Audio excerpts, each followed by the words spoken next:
Hello gamers, it's Noof Nuke. I'm back with my fourth video, and today's topic is game reviews and that perfect 10.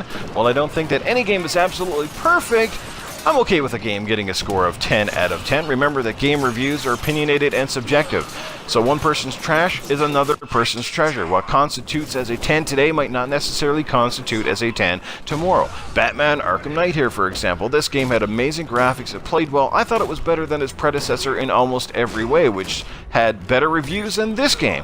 But I can only judge this game on the here and now, and I really liked it. I thought it was the best Batman game of the series, but people have a difference of opinion. And you know what? You're absolutely entitled to that, but you don't have to be a douche about it. That's the main thing, okay? And that goes for anything with the gaming industry these days. There's just way too many douches out there. I mean, for example, video games are kind of like sex. How do you know if you're having bad sex if you've never had good sex, or any sex at all for that matter?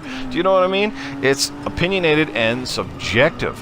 A lot of times I feel bad for games because they come out nowadays with so much hype built around them that your perception of that game is going to be different already. You might think that this game is going to be the best game since sliced bread, so to speak, and it turns out to disappoint you, maybe because the hype was built too high. Movies are much like that as well. Have you ever went to a movie where the hype was so big that you walked out feeling let down? You're not necessarily that the movie was bad in any particular way, but it just somehow didn't live up to that particular hype. Games are no different, and I feel, kind of bad for them in that instance. Ultimately, what constitutes a great game is, does it play well? Does it look great?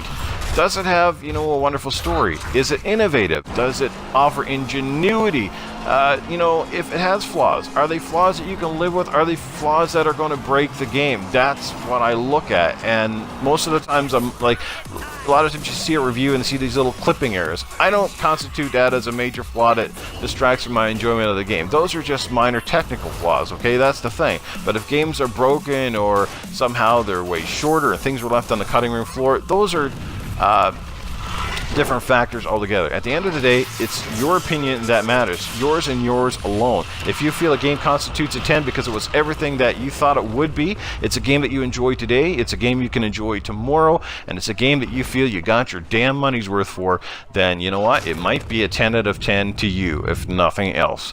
There's so many great games out there, you should never let your enjoyment be dictated by someone else. Go try a demo, borrow a friend's game, whatever it might be. This next video is Rise of the Tomb Raider, my pick for game of the year, and how could I not give a game like this a 10 out of 10? I loved the first game, and this game was that much better again. It was better in every single way. Graphically, sound, story, everything was better about this game. So it was my game pick of game of the year, and it was also just a phenomenal experience. Not everybody will feel the same as me, and that's fine. You're entitled to your opinion. But can you feel good giving a game a 10 out of 10? Sure. It doesn't mean that the game is absolutely perfect. It just means it's as good as it's probably going to be. Thanks.